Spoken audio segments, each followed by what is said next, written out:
policajné zložky urobili na neho raid, hej, nevedeli, čo je bunkeroid, tak ho rozobrali, samozrejme si vysypali a v živote sa už nikto k tým bunkeroidom nedostal. Toto je naozaj hračka, ktorá je pomerne nebezpečná a tá matematika sa ťa nepýta, že či si to urobil dobre alebo zle. Proč podle tebe Bitcoin nejsou peníze? Co to teda Bitcoin podle tebe je? Ak niekto tvrdí, že sú to peniaze a len peniaze, tak dochádza k takému rozporu s realitou. Tak ako sa nestalo, že prišla tá mozdová cievna príhoda, ja som proste 2 mesiace netušil vôbec nič, hej. Ako keby syn a deti nemali bunkeroid, tak akože velice nepríjemné by to. Už samotný fakt, že niekto hodluje, znamená, že potrebuje nejakým spôsobom riadiť ten Bitcoin. A toto keď nemáš premyslené, tak obvykle to dopadne veľmi zle. V skutočnosti ten mýtus, že ten držiteľ toho sídu musí byť ohňozdorný, je fatálna chyba. Do toho požiarniska ťa nikto s zdravým rozumom z tých požiarníkov nikdy nepustí.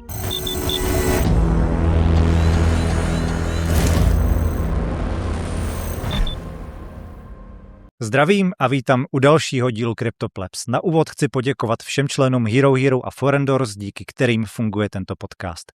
Mým dnešním hostem je Andrej Cabaj, podnikatel a mechatronik. Andrej, já tě u sebe vítám, ahoj. Čau, ďakujem veľmi pekne za pozvanie a teším sa na rozhovor.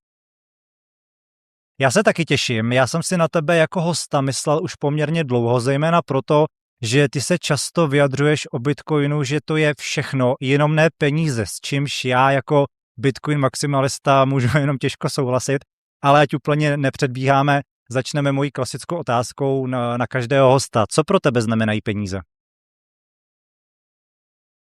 Peniaze sú pre mňa, tak ako obvykle, je to tool, ktorý má slúžiť na to, aby plnil nejaké ciele. Akože nejaký zvláštny výraz alebo schopnosti peniazom neprikladám. Je to proste tool. Treba ho použiť na ciele, ktoré človek má a tým pádom musí byť užitočný. Peniaze, ktoré sa len tak po darovnici váľajú kade-tade, väčšinou vedú k nešťastným veciam. Keď ich je veľa, tak ľudia sú utrhnutí z reťaze, keď ich je málo, tak spôsobujú utrpenie. Takže treba ich mať tak akurát a byť spokojný. Ale neprikladám im Nějakou velkou váhu. Rozumím, dostaneme se k tomu, těším se na to. A pověz mi prosím tebe, jak ty jsi se vůbec dostal k Bitcoinu a čemu ty se v Bitcoinu věnuješ dlouhodobě? Bitcoinu som sa dostal cez Mareka Palatinusa a Slash v podstate Pool vtedy.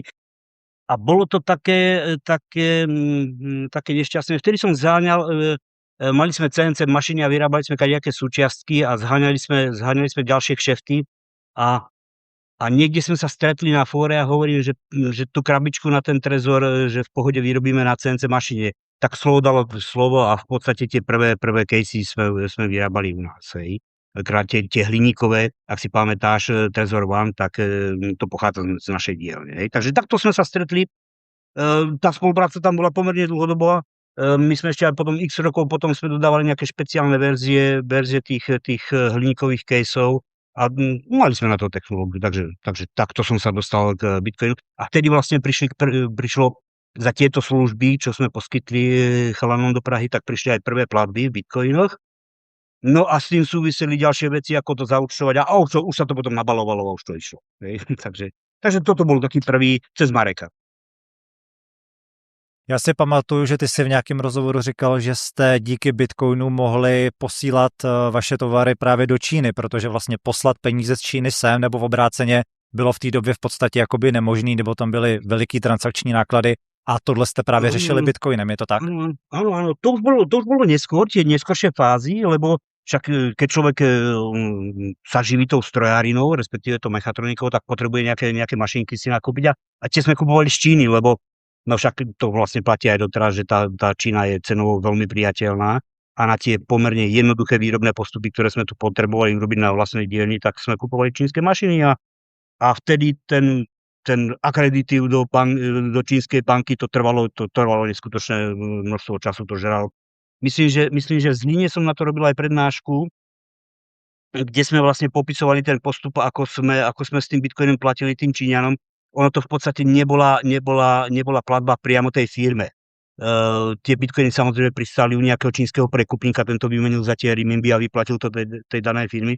Ale stále to bola operácia rádovo hodiny, hej, a vtedy tie banky to ako do Číny dostať takéto veľké transfery, to boli na týždne. Takže tam sme výrazne sme na to ušetrili a bypassli sme v podstate prvýkrát ten bankový systém, ktorý nám vtedy jednoducho nevyhovoval. No dneska je situácia samozrejme iná, tie bankové transfery sú omnoho lepšie.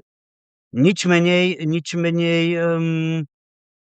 stále to v tých bankách funguje tak, že ťa vyspovedajú a sú strašne zvedaví a s tým bitcoinom je to stále výrazne jednoduchšie.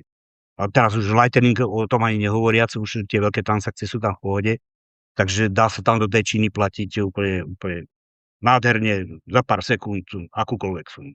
To je vlastne ten princíp, ktorý vždycky pri tom bitcoine používame, že to musí byť tool a musí to byť užitočný tool. Hej. Keby sme ho nepoužívali, tak na čo by nám bol? Hej.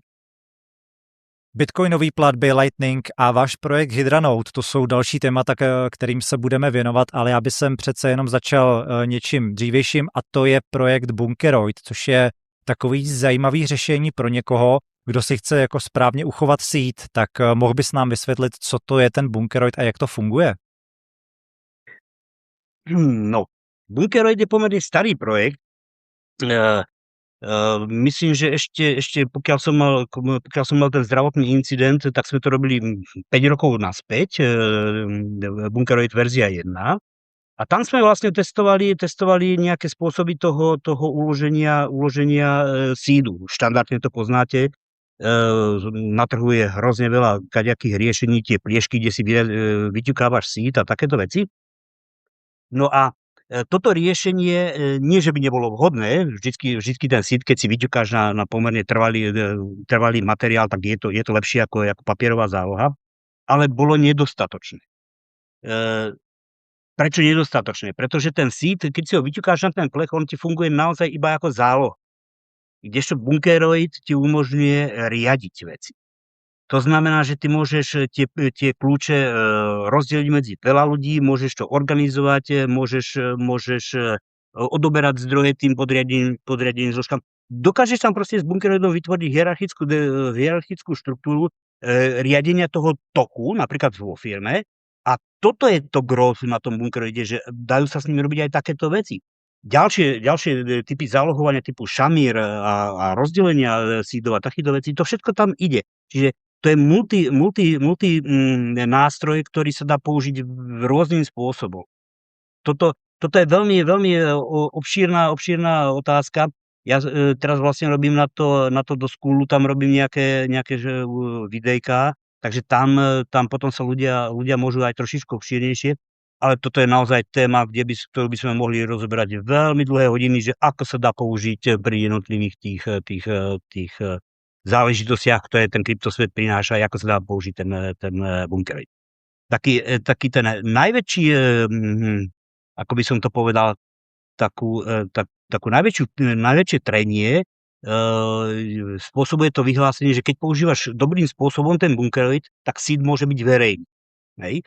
A toto tvrdenie veľmi ťažko leze cez mozgové závity strašne veľa tým štandardným bitcoinom, ktorí si hovoria, že ako je to možné. Hej? No a toto všetko ti ten Bunkeroid umožňuje, že tam proste cez plausible deniability metódy, ktoré dneska používame štandardne, cez passphrasy ty dokážeš riadiť, rozdielovať, zlúčovať rôzne tie kryptozdroje, ktoré jednoducho dokážeš riadiť. A na to ten Bunkeroid je omnoho lepší nástroj ako klasická doštička, kde máš vyrazený síd. Flexibilnejšia, hej?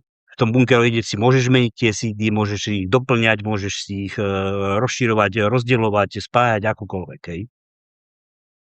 Šlo by to nějakým způsobem trošku víc popsat, nebo je možný, aby člověk pochopil to, jak ten Bunkeroid funguje v praxi, jenom na základě toho, že to tady popíšeme, nebo je potřeba na to vidět nějakou prezentaci v obrázky, nebo si to jako rovnou osahat, protože třeba aktuálně teď, jak to říkáš ty, tak je to pro mě takový dost neuchopitelný a moc dobře si neumím představit, jak to může fungovat, že mám veřejný síť a nikdo se k těm mým prostředkům jako nedostane, jo? Tak jenom kdybys to mohl nějak popsat víc podrobně.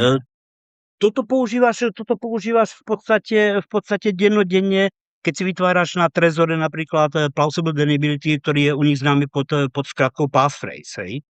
Ty v podstate ten seed môžeš dať úplne verejne a pod tým zdrojom sa tak či onak nikto nedostane, pokiaľ nepoužije vhodný passphrase. A v tom Trezore tých passphraseov si môžeš vytvoriť nekonečne veľa. Tu je zakopaný veľký výrazný problém, že keď ich máš nekonečne veľa, alebo teda aspoň signifikantne veľkú množinu, ako si ich zapamätáš. Hej? To je problém, ktorý musí vyriešiť ten bunkeroid. A ty v podstate na jednej strane toho bunkeroidu si vytvoríš maticu, kde si uložíš seed priamo toho trezoru a na druhej strane toho bunkeroidu si vytvoríš maticu slovíčok úplne náhodných, ktoré potom čítaš zľava doprava, sprava doľava, zhora a vytváraš si takto mentálny obraz tej matice, ktorá ťa dovedie k tomu patričnému passphraseu, ktorý nakoniec použiješ. Ale rozhodnutie, aký použiješ, je na tebe. Rozhodnutie, ako si to uložíš, je na tebe. Nej? Jasně, chápu to s tou passphrase, aha. Povídej. Otázka potom znie, že na čo ten seed vlastne ukladáš do toho bunkeroidu. Kľudne si ho môžeš potom napísať na chladničku, pokiaľ má ten nultý valet, ktorý sa ti automaticky vytvorí z toho seedu, nebudeš ukladať prostriedky, tak ten seed môže zostať verejný. Hej, čiže kľudne ho môžeš mať doma napísaný na chladničke, ty budeš používať passphrase ja som veľký tatko, hej, manželka bude používať passphrase ja som manželka, hej, milenky budú mať milenka 1, milenka 2, milenka 3 a decká budú mať svoje passphrasy, hej. A v podstate používate jeden a ten istý nakonfigurovaný trezor s jedným rovnakým seedom, ale každý používa svoje zdroje. Hej. A teraz ten vrchný šéf, napríklad otec tej rodiny, môže tie zdroje prideľovať deťom, milenkám, manželkám, ja neviem komu všetkému. A v podstate, keď máte príslušné passphrasy k tým jednotlivým valetom, tak ich môže aj odoberať, lebo on sa do toho valetu, toho podriadeného člena dostane a môže to decko, keď neposlúcha, že napríklad začne veľa chlastať, alebo ja neviem čo, tam mu jednoducho tie zdroje odoberie. A to si predstav pri rodinnom nasadení. Čiže pomerne jednoduchej hierarchickej štruktúre. Toto totiž to môžeš aplikovať aj pri veľkej firme. Si generálny riaditeľ, tvoji 4 námestníci budú mať passphrasy, ktoré povedú k hodnotám určených na marketing, hodnotách určených pre výrobu a ja neviem, aké činnosti má tá firma.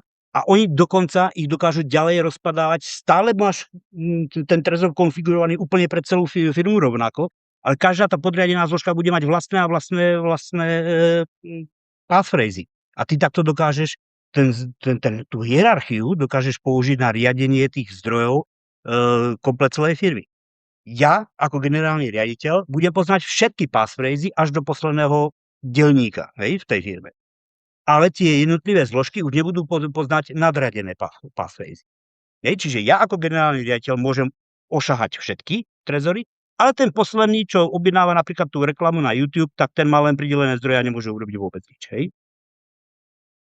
To je tá hierarchia, ktorú ty dokážeš implementovať do toho trezoru, ale zapamätať si tie passphrasy, už je problém, lebo tá hierarchická štruktúra môže byť veľmi rozvetvená a veľmi komplikovaná. A ten bunkeroid ti má k tomu pomôcť, aby si sa vedel v tom orientovať. Je to lepšie? Je to lepší, nicméně chápu to správně, že vlastně mám nějakým způsobem takovou mapu pokladu, jakým způsobem z těch slov, který mám v tom bunkeroidu, zjistit tu passphrase, ale není to spíš taková, jak se říká, security by obscurity, jestli si to zbytečně nějakým způsobem nestěžuju a potom se ve finále třeba nestřelím do nohy a tu passphrase jako nenajdu, protože si spletu šipku zprava doleva. Víme, jak ta hlava funguje, my se k tomu určitě dostaneme. Není to zbytečný jako stěžování? Je to v podstate výhodnejšie a lepšie a jednoduchšie, ako každému tomu členovi dať samostatný nie passphrase, ale trezor s vlastným seedom. Hej? Ty si potom musíš viesť evidenciu niekde v databáze tých seedov, ktoré si tým podriadením dal. A nemôžeš im tie zdroje odobrať, lebo ten seed, pokiaľ sa nedostaneš do databázy, ich nedostaneš. Takto ti na to stačí jeden jediný bunkeroid, ktorý je v podstate v zmysle tých pravidel, čo máme no data stored, vôbec to nezapisuješ do počítača, čiže je to úplne offline. Je to pomerne problém je, to sa možno k tomu niekedy dostaneme, taká príhoda, keď sme robili úplne prvý trezor, Bunkeroid, prepáč, tak ten sme dali pánovi, ktorý mal veľa zdrojov. No a policajné zložky urobili na neho raid, hej, nevedeli, čo je Bunkeroid, tak ho rozobrali, samozrejme si vysypali a v živote sa už nikto k tým Bunkeroidom nedostal, hej.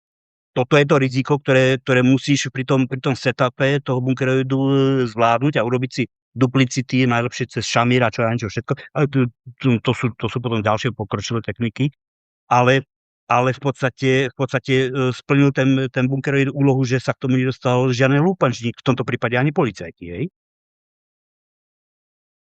Celý to, když to takhle řeknu, celý to, povídej, promiň.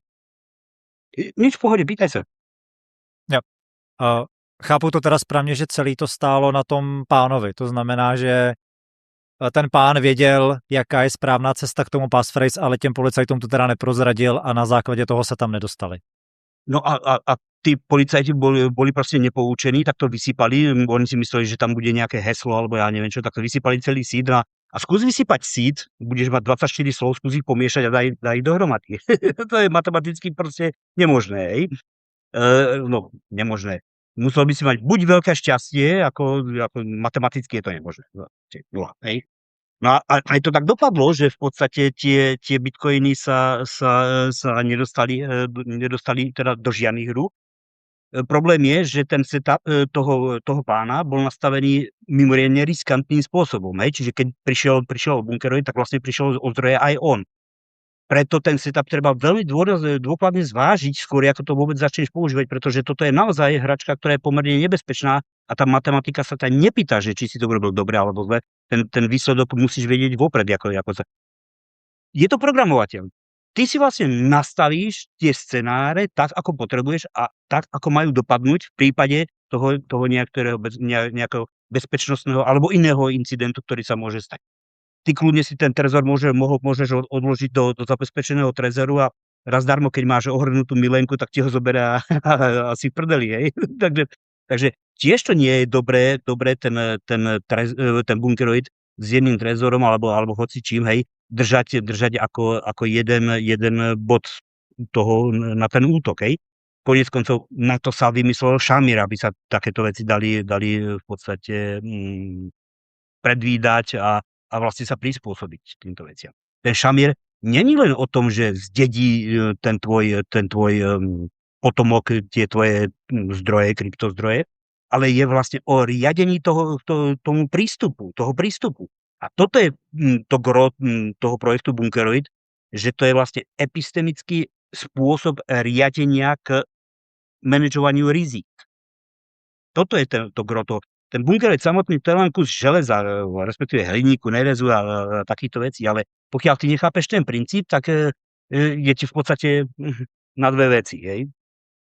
Bitcoin se stále drží na nízkých cenových úrovních, což byla vždy ideální příležitost k nákupu. Nejlepší nákupní strategie je tzv. DCA, tedy pravidelný nákup za fixní částku bez ohledu na to, jestli cena zrovna skáče nahoru nebo dolů. A kde nakupovat? Za mě určitě na české burze CoinMate. Ta je na trhu už od roku 2014, má nízké poplatky a obchodovat můžete přímo v českých korunách přes webové rozhraní i v mobilní aplikaci.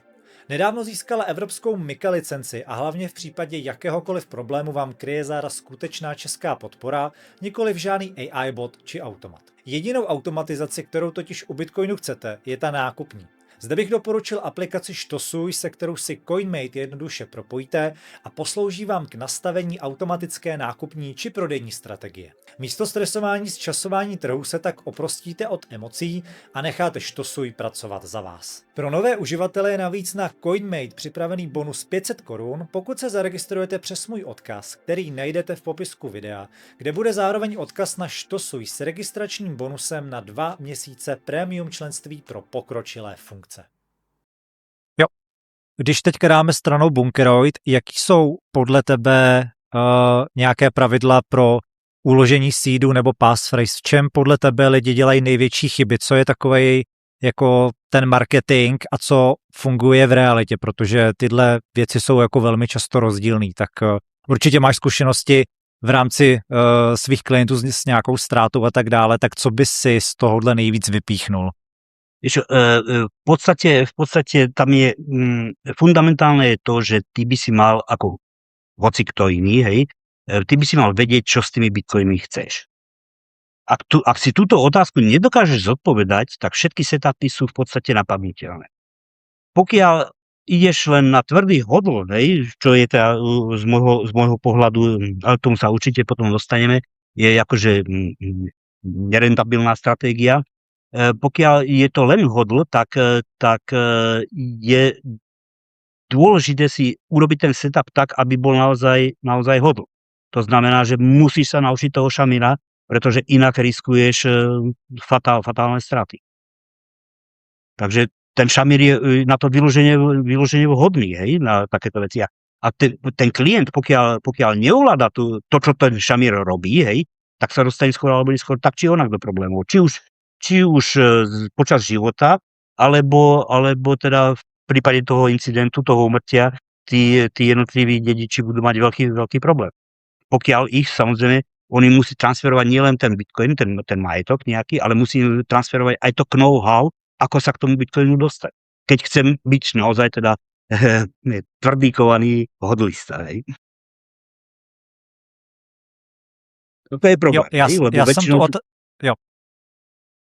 Pojdej. No, problém je tam v tom, že to sú väčšinou ľudia, ktorí by radi teraz zanechali nejaké svoje dedičstvo, ale nevedia posunúť to know-how, ako sa tí dediči k tomu majú dostať. Hej.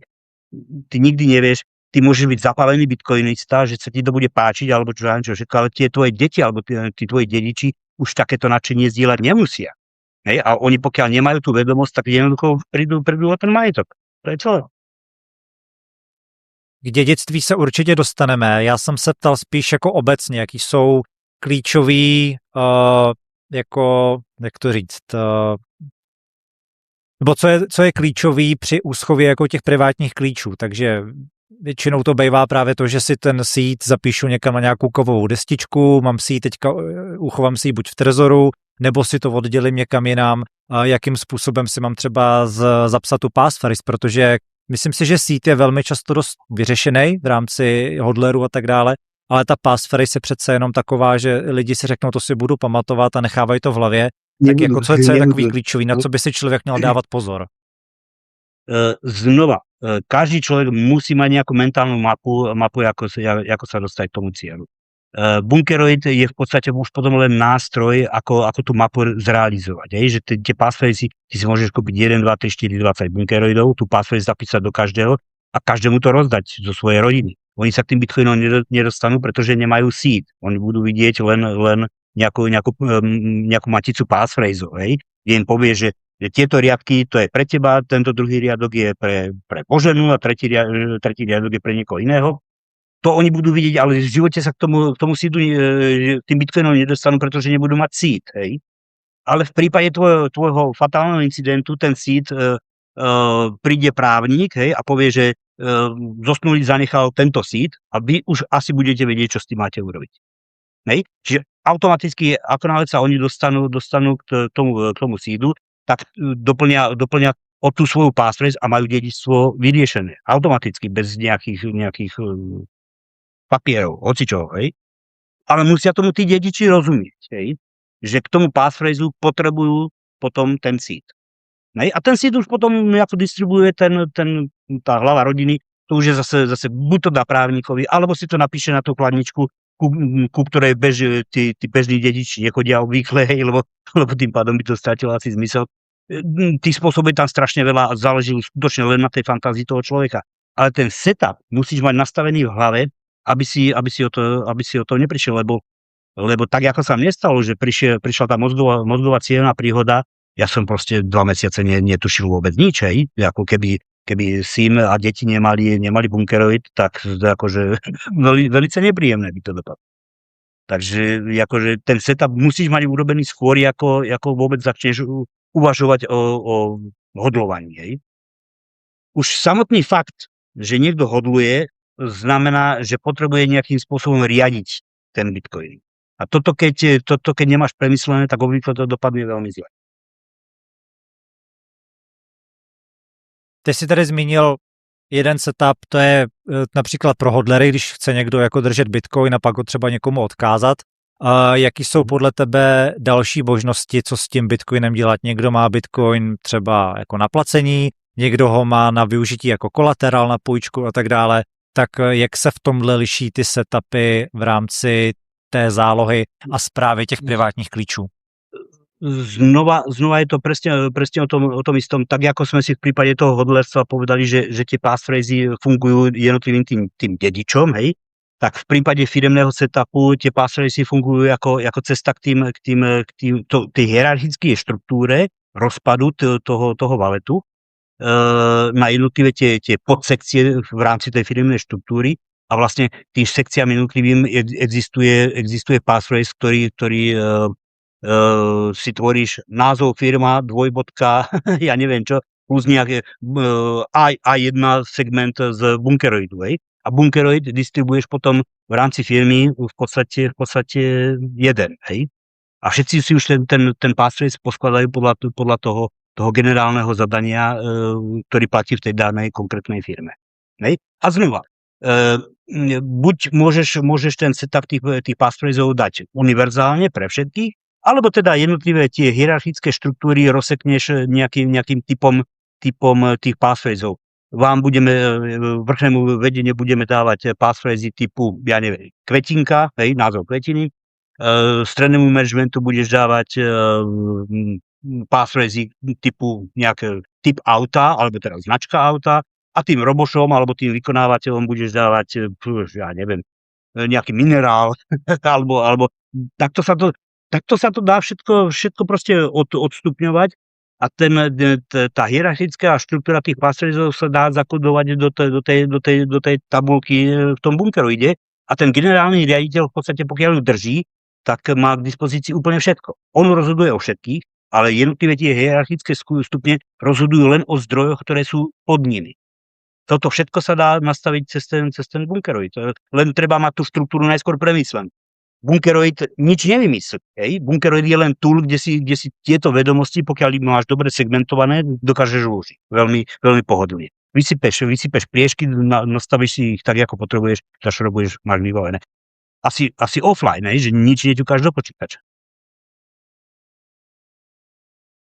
Jo, já bych se tady možná jenom ještě vrátil k té tvojí mozkové příhodě, který jsi mluvil. Ty jsi říkal, že jsi se teda 2 měsíce z toho zpamatovával, zapomněl si v podstatě teda všechno, to znamená všechny hesla a tak dále, od kterých si měl teda samozřejmě zálohu. Já si myslím, že to je úplně jasný, často to doporučujeme, aby nikdo nenosil svoje hesla v hlavách, passphrase už určitě ne, ale spousta lidí to takhle má, nějakým způsobem probíhala ta rekonvalescence toho návratu, když vlastně ty jsi měl tu příhodu, jak ses potom rozpomínal a jaký to jako bylo, jo? Protože to je samozřejmě nepřenositelná jako zkušenost, tak proč by se měl člověk dávat pozor na to, aby nenosil ty svoje hesla jenom v hlavě, protože ta hlava je samozřejmě zrádná. Táto príhoda, ja som ešte dopadol pomerne dobre, kolegovia, čo tam ležali so mnou v nemocnici, to boli šaláti, úplný šaláti, hej. A to sú také stavy, ktoré jednoducho nedokážeš žiadno ovplyvniť. Mozgová príhoda je mozgová príhoda, zaplaví ti krv mozog a ideš do kytek, hej. V podstate 2 mesiace som bol úplne na koksáka, že vôbec ani obraz, ani zvuk. Ale potom ma zobrala žena do parády s dcerou a prechádzky dennodenne a strava a čo všetko, tak babi ma dali v podstate na poriadok a po roku už som bol akože v stave takom, že fungujem. Hej? Síce doktor vyhlásil, že už zo mňa bude šalát do konca života, no takže v podstate mám invalídku, ale myslím si, že to je výrazne lepšie ako tesne po tej porážke. To keby si ma videl, tak to nebol príjemný pohľad. Hej. No a v podstate my sme vtedy rozbiehali hydru, no a to teda boli akože iné zážitky.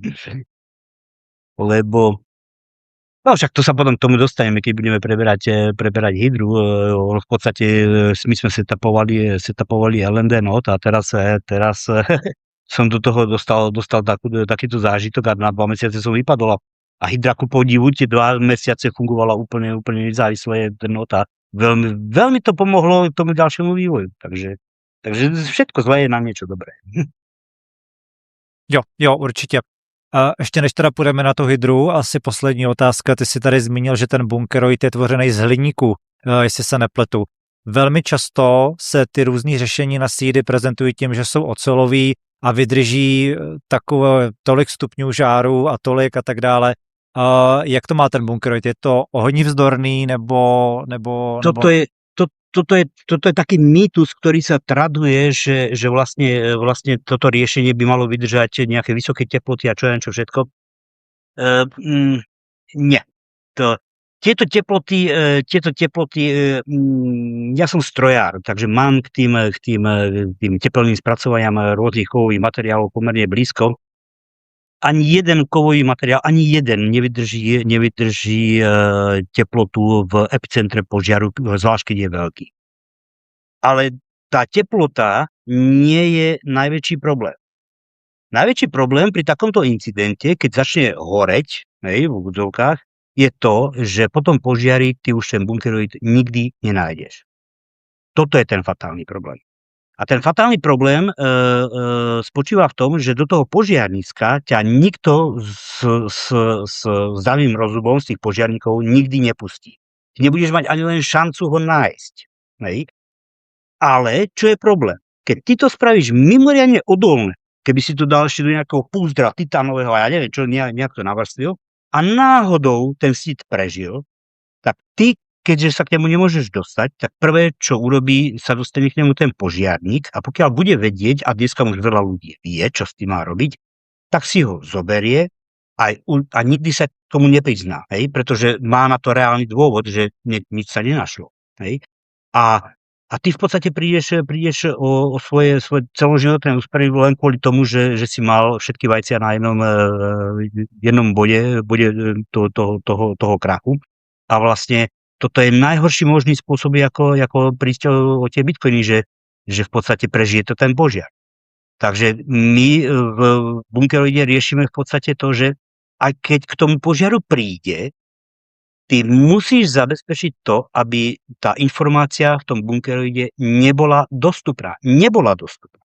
A dostaneš sa k tomu tak, že zvolíš vhodnú kombináciu materiálov a tie naše materiály je presne táto kombinácia. Je tam mäkký rozstaviteľný hliník ako telo toho bunkeroidu a tvrdé nerezové pliešky, ktoré sa dajú koniec koncov objednať aj titánové, ale to je zbytočné. V prípade takéhoto požiaru je zabezpečené to, že to hliníkové telo sa ti rozstaví a v podstate tie sídy sa ti vysypú a vznikne ti čo sa stane, keď vysypeš síd, 24 slov alebo 12, sa ti to pomieša a už sa k tomu živote nedostaneš. Ešte nedaj Bože, že tam máš kombo passphraseov, ktoré sú tvorené sídovými slovami, tak to už vôbec akože není šanca. Hej? Čiže v skutočnosti ten mýtus, že ten držiteľ toho sídu musí byť ohňozdorný, je fatálna chyba. Veľká fatálna chyba, ktorá vás môže stať na konci dňa veškerý kryptomajetok, ktorý ste si horko ťažko nahonobili za dlhé roky. Takže predtým to varujem. Ja viem, že sa to zle počúva, lebo ten všeobecný úzus je taký, že hurá, bude to ohňozdorné. No nič nie je ohňozdorné. A ako hovorím, aj keď to ten požiar prežije, tak v tom požiarnísku to nikto nenájde. Nikto. My sme kedysi pred 15-20 rokmi sa utrpeli požiar a tiež som bol v takom stave, že hore boha, však zhorela hala, no čo sa asi tak mohlo stať, bo sú tam CNC stroje, veď to je železo, ako môže zhoreť železo. No keď sme prišli do toho požiarníska, tak ako displeje, ktoré sú na CNC strojoch robené z toho tvrdeného skla, to nie, že bolo rozstavené, to bolo zmiznuté. Tam nebolo nič, hej. Elektronika bola úplne odparená, zostali len kusy železa z tých CNC strojov, ktoré ten samotný požiar spôsobil to, že boli vykrenuté. Ty si takto klepol po tých tvrdených ložách a to sa ti drobilo ako piesok, hej. A bordel, ktorý tam bol v tej dielni, že tá strecha sa zrútila vlastne na tie stroje, no koniec. Jako, my sme mali to šťastie, že tá hala bola pomerne malá a tí požiarníci aj s policajtami nás požiadali, aby sme im pomohli, tak sme nafasovali také ručičky a hľadali sme, že čo spôsobilo ten požiar. Lebo však to bola dielňa, tam bolo hromadu aj chemikálií, aj benzíny, aj čistiace prostriedky, deflakory a kadejaké. Tak sme to preberali. Ako není šanca ten maličký trezorík alebo platničku sídu, keby si tam desimal, no nenájdeš, ako to je proste bordel. A teraz si predstav, že ten síd máš vybitý na nejakej platničke a zhorí ti, máš uložené v paneláku na 8. poschodí, hej. A ten panelák vyhorí, zbortí sa to celé, no a skús, hej, hľadať. Takže riešenie na ochranu pred požiarom nikdy není nejaká ohňozdorná vec, alebo tvrdá, alebo vysokoteplotná voda. To nie je riešenie. Riešenie v tomto prípade je rozdeliť tú informáciu tak, aby si v prípade toho incidentu z tých zbytkových informácií poskladal. A to poznáme pod pojmom šamír, hej.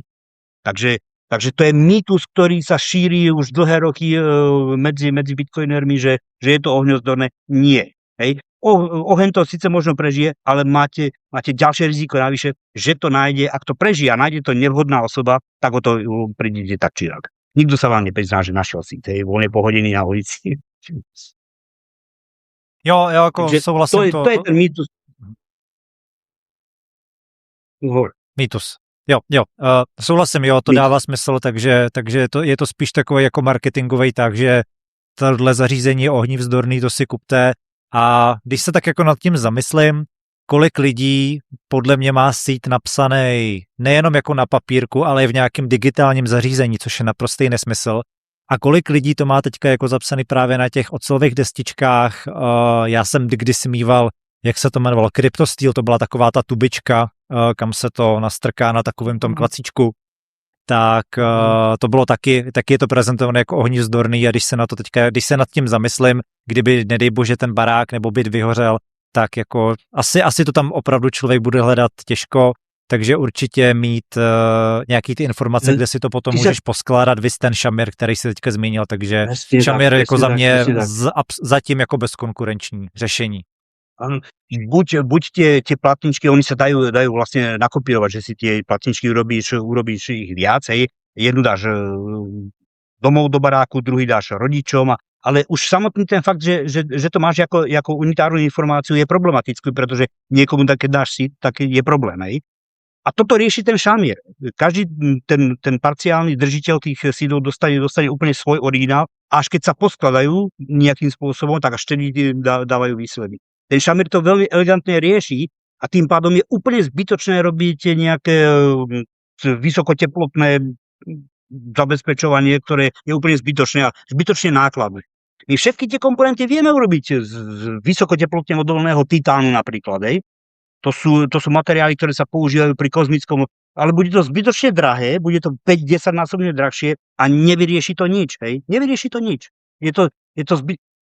Je to mýtus, ktorý sa šíri po tej bitcoinovej komunite dlhé roky a ako bojovať proti tomu, samozrejme, nie sú to pekné hračky, kto to má rád, hej, tak sa s tým môže pohrať, ale vždycky to musí mať premyslené, aby to splňalo aj ten primárny účel, hej, čiže musí to buď rozmnožiť, alebo odšamírovať, rozdeliť a nad tým proste musí ten človek premýšľať, hej.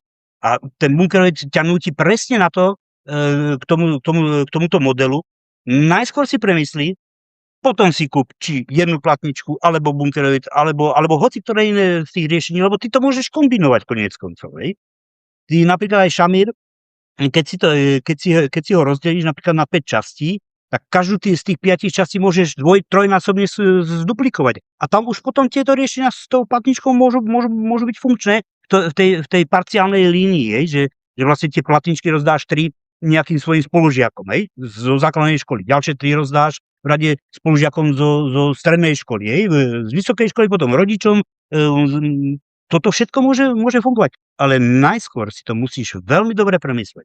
A ten bunkeroid ťa nutí k tomu, aby si o tých spôsoboch takýchto potenciálnych budúcich incidentov, aby si to mal vymyslené, prespekulované. Tohle jsou momenty, které mě na rozhovorech baví.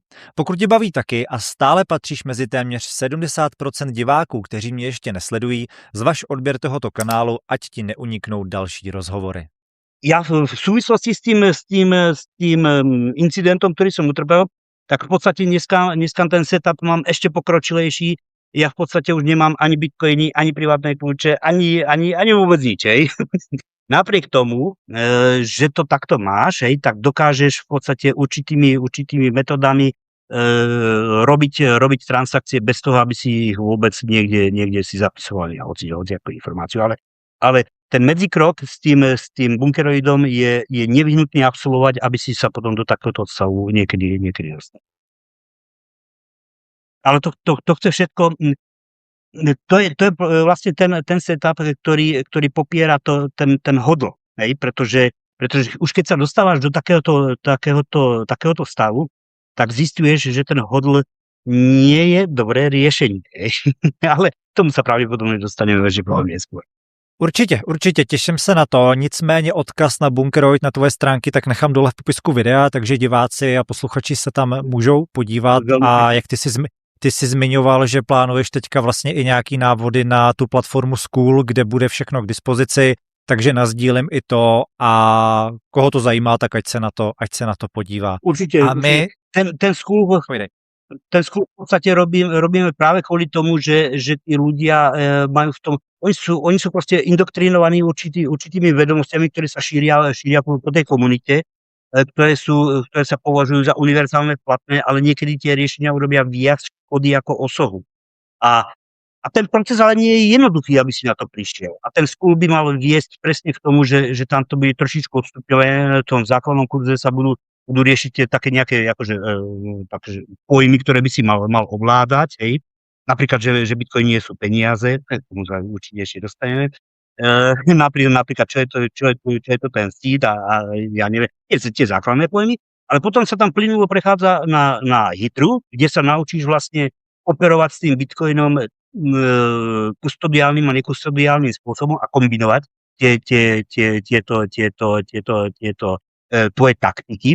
Napríklad obchodné praktiky sa ti oplatia robiť kustodiálne, ale výsledky z tých obchodných praktík už sa ti oplatí robiť ako non-kustodiálne.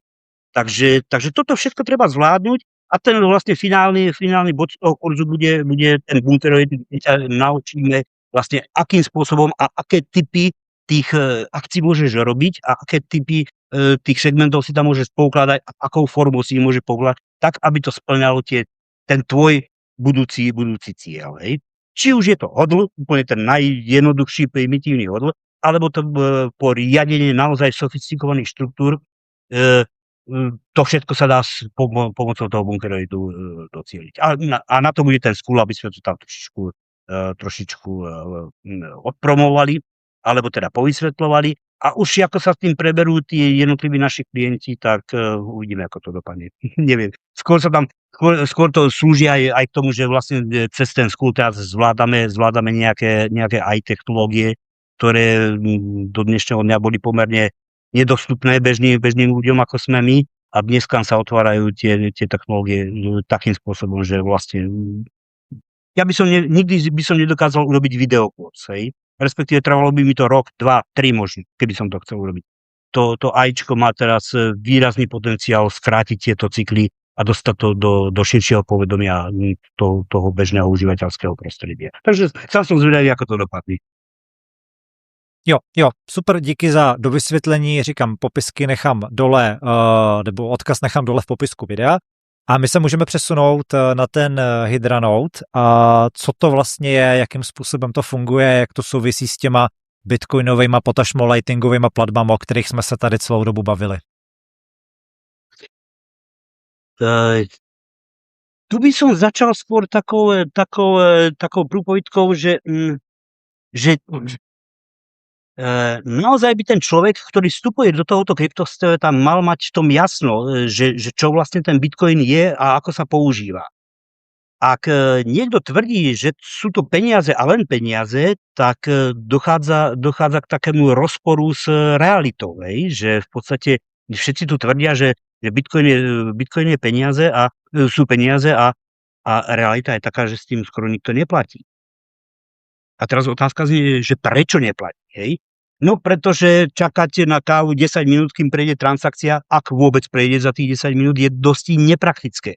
To sme robili, keď sme začínali s Bitcoinom, že sme to boli pyšne skúšať v nejakých tých kluboch a čo ja neviem čo všetko.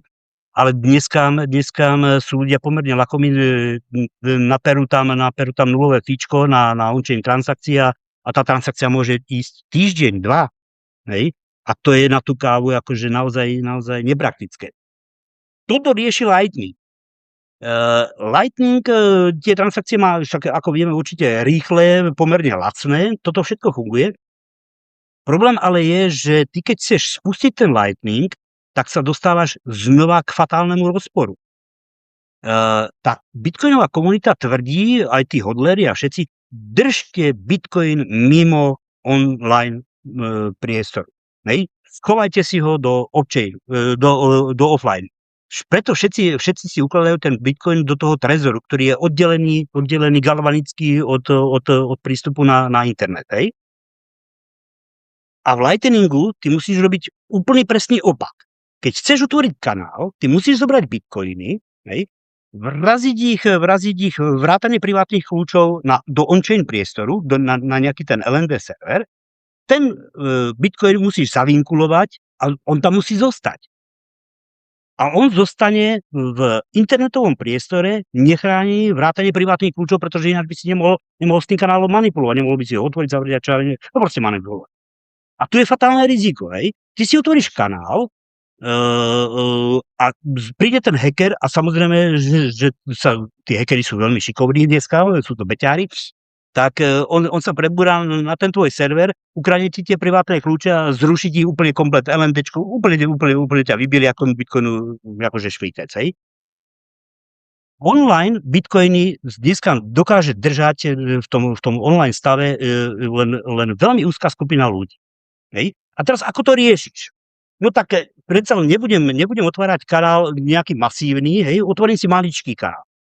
Lenže maličký kanál má fatálnu chybu, hej. Čo je maličký? 100 eur na 4, 5, 10k. Hej. Čo keď ti tam príde veľká transakcia, povedzme, zaplatil si zájazd detku, hej. On ti zachlastá kanál a ten kanál, keď je plný, tak nedokáže prijať ďalšie saty. A si znova v prdeli, hej. Musíš ho zrušiť a znova otvoriť, alebo teda už dneska sú technológie, ktoré mu dokážeš nafúknuť, že znova prihodíš kolaterál do tej bitcoinovej peňaženky toho nodu a nafúkneš ten kanál. Toto všetko ide, hej, ale stále tie prostriedky musíš držať ako kolaterál toho kanálu.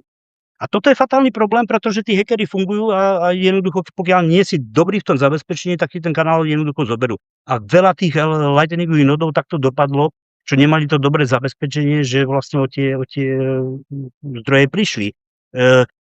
A tu sa dostávame potom k tej použitej. Keď toto riziko hrozí, tak tí ľudia jednoducho tie kanály neotvárajú, alebo ich otvárajú v takej prťavej forme, že sú prakticky nepoužiteľné.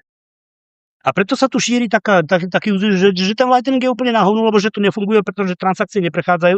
No transakcia ti neprechádza, samozrejme, keď, ja neviem, 100 000 satov leze do kanálu, ktorý má kapacitu len 20 000 satov. No jednoducho sa tam nezmestí, tak tá transakcia je nezrealizovaná a zamietnutá. A toto si strašne veľa ľudí neuvedomuje tie technické dopady. A ty nikdy nevieš, že či ten cieľ už má ten kanál aký. Má ho prázdny, má ho plný. On síce môže, ty ho vidíš, že je otvorený na povedzme na 1 bitcoin, ale ak je plný, tak tam už nedostaneš ani tých 20 000 satov. A ten management tých kanálov je pomerne komplikovaná záležitosť, ktorú o tie kanály sa musíš starať.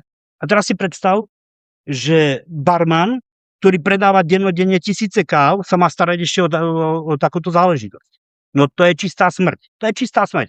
On musí mysleť, že či tí jeho klienti, ktorí mu platia za tú kávu, majú dostatočne priechodný kanál. A či ho majú vybalansované, no to je proste ten barman, to nestíha.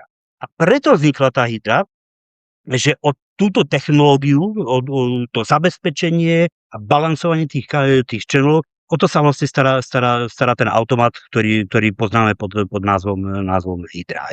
On si to balansuje, tie technológie sme tam dneska vyšpičkovali takým spôsobom, že všetci robia kapacita kanálov, všetci tam serú s prepáčením hromadu bitcoinov. My sme prišli na to, tí moji chalani, spoločníci sú mimoriadne šikovní, spustili automatické balansovanie tých kanálov. My potrebujeme 10 objemu bitcoinov mať uložených online ako naši konkurenti, hej. A pritom dokážeme tým automatickým balansovaním pojať omnoho väčšie transakcie objemovo ako tí naši konkurenti. Takže toto všetko je pomerne zložitá technológia a za to všetko účtujeme tým našim klientom nejaké fíčko, to je samozrejme, lebo však je to komerčný projekt, ale pre nich je to podstatne bezpečnejšie, nemusia vinkulovať žiadne svoje zdroje, hej? Čiže ich zdroje zostávajú pekne uložené v trezore, musia ísť teda na kustodiál, ale ten riešime takým spôsobom, že tá kustodiálna forma je taká, vieš, keď nám pošleš a zaplatíš nám veľa káv, tak nám to upchá tie kanály a my sa ich potrebujeme zbaviť. Čiže v našom záujme je, aby sme sa tých satov čo najrýchlejšie pre tých klientov zbavili. A toto, keď sa ten klient naučí, že pravidelne si vyberať tie svoje kumulatívne transakcie, ktoré mu tam chodia na tú hydru, tak sme všetci spokojní. Hej? My máme priechodzie kanály, zarábame na tých fíčkach a v podstate tie naše roboty udržiavajú tú trasu čistú, vyzametanú pre ďalšie tisíce transakcií, ktoré tam môžu chodiť. Takže je to win-win stratégia za cenu toho, že chvíľku držíš tie zdroje v kustodiálnom prostredí. Čo teda? Bitcoinovci nemajú radi, hej, ale v podstate tú chvíľku, ten interval, si volíš sám. Hej. Čiže ty si tam tie zdroje kľudne môžeš každý deň, boží deň vybrať, hej, a spratať si ich do trezoru, alebo si tam necháš mesiac, rok, sú aj takí, čo si tam nechávajú robiť, kde máš fakt trafiť a zapchávaš na kanál. My ťa potom musíme tlačiť, už si to konečne pre Boha vyver, lebo nám to tu zavádza. Hej. Áno, je tam to riziko, že keby sme sa náhodou nasrali, hej, alebo teda, že keby sme boli zlí chlapci, tak by sme tie zdroje počas toho kustodiálnej úschovy mohli ukradnúť. No lenže fajn, ty si tam uštrikuješ povedzme 200-300 tisíc satov, hej, a my tam máme teraz nejakých 7-8 bitcoinov, no tak akože obetuj reputáciu kvôli takéto nízkej sume, nedáva to logiku, hej. Takže tá reputácia nás tlačí do toho, aby sme tie zdroje neukradli počas toho kustodiálneho udržania. A toto veľmi zase, tí ľudia to ťažko nesú, lebo tá naša komunita im bije do tej hlavy, že nechoď kustodiál a zrazu prídeme my s hydrou. Pozri sa, keď to máš čiastočne kustodiál, že na určitý časový interval, tak vyrieši ti to bezpečnosť, vyrieši ti to, že nemusíš si otvárať kanály s vlastnými zdrojmi, použiješ naše zdroje, použiješ našu bezpečnosť, ktorú máme vymakanú a jednoducho, áno, zaplatíš za to nejaké fíčko, a nie, že zaplatíš, lebo to platí ten zákazník, čo platí tebe, a v podstate máš to zadarmo a máš to, a dokonca ešte ti urobím aj výpis do účtovnice, kde to zaúčtuješ a máš satý pokoj, hej? Keď to chceš robiť legálne. Takže tá hydra má svojich potenciálnych klientov veľmi veľa. Tí, čo to pochopili, ako tú hydru veľmi radi používajú. To je celé. Jo. To byla jedna z mých následujících otázek, jak složitý je pro člověka běžet Lightningový node a spravovat si ten kanál, na což si myslím jako velmi dobře odpověděl. No. A ta vaše služba je teda postavena na tom, že vy se staráte v podstatě jakoby o všechno a snažíte se o to, aby to fungovalo jako co nejjednodušším způsobem s tím, aby tam byla na obou stranách zabezpečená nějaká jako, jak to říct, jako bezpečnost, aby se ten člověk nevystavoval nějakému riziku toho, že přijde o ty prostředky. Hydra nie je stavaná pre hackerov, hej? Oni sa naozaj dokážu ochrániť sami. Ale je to stavaná pre ľudí, ktorí naozaj ich gro biznisu je bežná prevádzka, hej? Predávajú kávu, predávajú prací prášok, ja neviem, čo všetko predávajú, hej? Ja to mám nastavené tak, že kosa, čo s ňou chodím kosiť trávniky, tak má vytetovaný QR kód a platím si vlastne po kosení toho pozemku, tak príde, zaplatí mi to normálne na tú kosu, hej. Tam je statický QR kód a ja jednoducho nenosím peniaze, ani valenci dokonca už nenosím, hej, pretože tie QR kódy sú vytetované priamo na tej kose a ten zákazník to platí robotovi, nie mne, hej. Takže toto všetko sa tam dá urobiť a je to primárne je to určené na tú bezpečnosť toho nášho klienta, lebo no choď, nainštaluj si Fenixa, inkasuj celý večer v bare, hej, do svojho valetu, budeš to mať pekne non-custodial, no ale keď zamkneš bar, vyjdeš von, tak ťa niekto klepne, ten mobil ti zobere, urobí si otlačok prsta a pošle si sa ty s celou tvojou tržbou preč. Hej. Pri Hydre sa toto nemá ako stať. To je tá bezpečnosť, o ktorej hovoríme pre tých bežných klientov. Hej. To už, že to zabezpečíme v Tore a čo všetko, hej, ako je to zašantračené, to už sú také detaily, ktoré v podstate nikoho nemusia zaujímať. Ten klient, on je špecialista na predaj kávy, na predaj pracích práškov, na riadenie strojov, to je úplne jedno, on sa o tú bezpečnosť ani nemá starať. Hej. To je tá služba, ktorú mu poskytneme. Zaplatí to v podstate až jeho klient, jeho to nestojí nič. Mhm. Jo, já tomu rozumím z pohledu toho podnikatele nebo toho provozního obchodu, kavárny, to už je úplně jedno. Možná bych se jenom vrátil k tomu, co jsi říkal, že že bitcoineři jako říkají, že ten bitcoin má být uložený offline.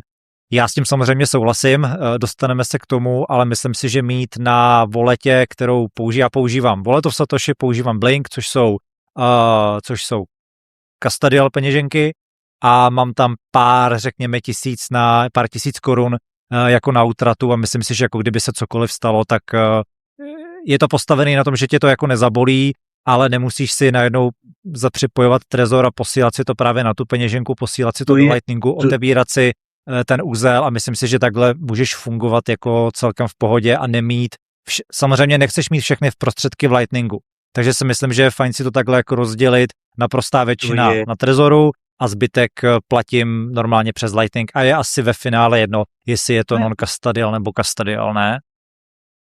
To je úplne v pohode táto stratégia, len nerátaš s jednou vecou, že ty nie si podnikateľ v tomto druhu, ktorý inkasuje veľké tržby. Čo keď pôjdeš naozaj na nejaký festival a tie tržby tam budú rádovo desiatky tisíc, stovky tisíc korún alebo evierej, tu už narážaš na veľký problém.